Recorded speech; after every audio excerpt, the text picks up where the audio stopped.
জয়গুরু, সকলকে আনন্দিত জয়গুরু। পরম দয়াল শ্রী শ্রী ঠাকুরের রাতুল চরণে প্রণাম নিবেদন করে প্রত্যেকের মঙ্গল কামনা করে আজকের আলোচনা শুরু করছি।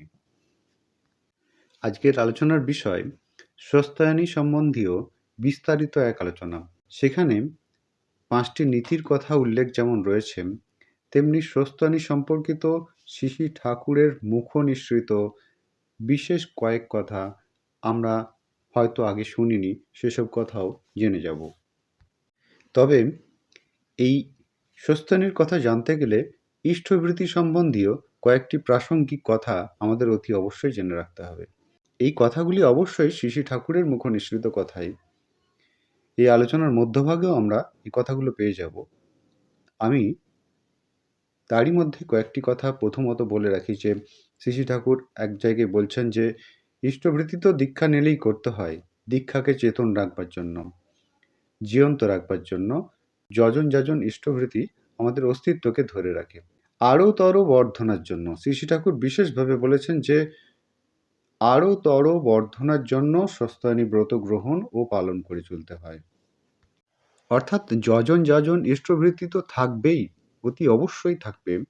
এর পাশাপাশি আরও তর বর্ধনার জন্য স্বস্তায়নী ব্রত গ্রহণ ও পালনের কথা শ্রী শ্রী ঠাকুর বলে গেছেন। স্বস্তায়নী ব্রত গ্রহণ করলে, ঠিকঠাক মতো পালন করে চললে, এটা এক উন্নতি লাভের পক্ষে এক অপরিহার্য অঙ্গ হয়ে উঠতে পারে বলে শ্রী শ্রী ঠাকুর বলেছেন। এই ব্রত গ্রহণ করলে বা পালন করলে সর্ববিধ অমঙ্গল তথা গ্রহ বিপাক খণ্ডনও হতে পারে। এরকমই আরও কয়েক বিশেষ কথা যা শ্রী শ্রী ঠাকুরের মুখ নিঃসৃত, তা আমরা এই আলোচনার মধ্য দিয়ে আপনাদের সামনে পরিবেশন করার চেষ্টা রাখব। আর দেরি না করে পরমদয়াল শ্রী শ্রী ঠাকুর এই স্বস্তায়নী বিষয়ক যে কথাগুলি বলেছিলেন আপনাদের সামনে তুলে ধরছি।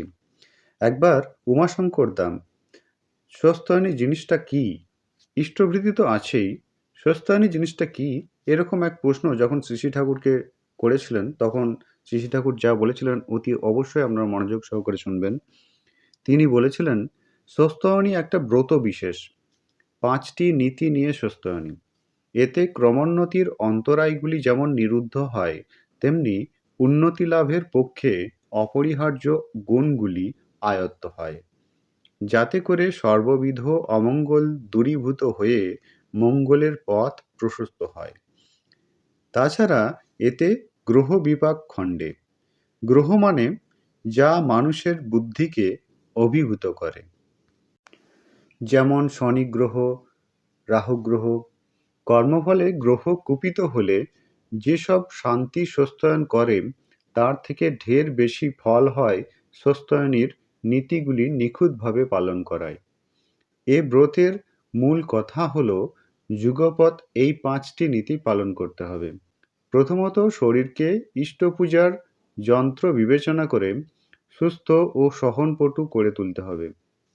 দ্বিতীয়ত, মনের কোণে যখনই যে কোনো প্রবৃত্তি উঁকি মারুক না কেন, তাকে ইষ্টস্বার্থ ও ইষ্ট প্রতিষ্ঠার অনুকূলে নিয়ন্ত্রিত করতে হবে।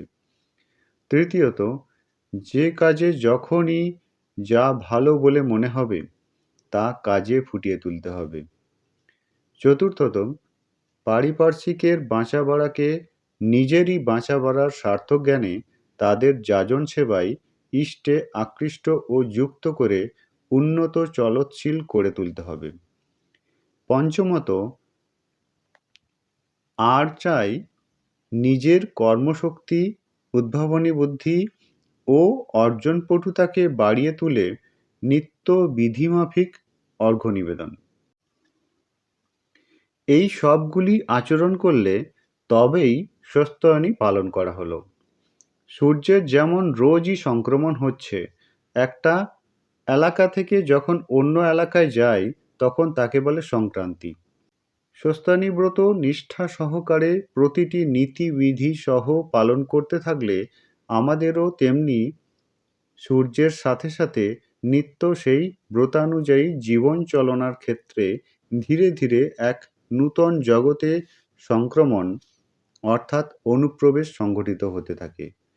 এই ইষ্ঠাভিমুখী সংক্রমণের ফলে প্রবৃত্তি অভিভূতির নাগপাশ থেকে আমরা ধীরে ধীরে মুক্তি লাভ করতে পারি। তখন গ্রহ বা গেরো বা প্রবৃত্তির গ্রন্থি আমাদের কাবেজ করতে পারে কমই। পূর্ব প্রসঙ্গের সূত্র ধরে শ্রী শ্রী ঠাকুর বলে চললেন, ইষ্টভৃতি দীক্ষা নিলেই করতে হয় দীক্ষাকে চেতন রাখবার জন্য, অর্থাৎ জীবন্ত রাখবার জন্য। যজন যাজন ইষ্টভৃতি অস্তিত্বকে ধরে রাখে। আরতর বর্ধনার জন্য স্বস্তানি ব্রত গ্রহণ ও পালন করে চলতে হয়। আদর্শ, নিজে ও পরিবেশ, এই তিনটের সমন্বয়ের ভিতর দিয়েই জীবন ক্রমবর্ধমানতার পথে চলে। স্বস্তানির নীতিগুলি এই সমন্বয়কে বাস্তব জীবনে আরও প্রতিষ্ঠিত করে তোলে। স্বস্তানির প্রথম 4টা নীতি যতই পালন করি না কেন, ইষ্ট পূজার অর্ঘ্য ছাড়া পূজাটা কিন্তু বিকেন্দ্রিক হয়ে যায়। তাই স্বস্তায়নী ব্রতের ওই অর্ঘ্য নিবেদন কিন্তু নিতান্তই প্রয়োজন। ওইটা হলো বোঁটা। আদত কথা হলো, ইষ্টের বাস্তব পোষণ পূরণ আমাদের জীবনের প্রথম ও প্রধান করণীয়। তার উপর প্রাণের টান না গজালে আমাদের ভিতরের সত্তা প্রকৃত উন্নতির পথ পায় না। তার জন্য করতে করতে তার উপর টান গজায়। তাই নিষ্ঠা সহকারে এই 5টি নীতি পালন করা লাগে। আলোচনাটি এ পর্যন্তই। আলোচনাটি আপনাদের কেমন লাগলো তা আপনারা অবশ্যই কমেন্ট বক্সে জানাবেন। আলোচনা প্রসঙ্গে ত্রয়োদশ খণ্ড 9ম ও 10ম পৃষ্ঠা।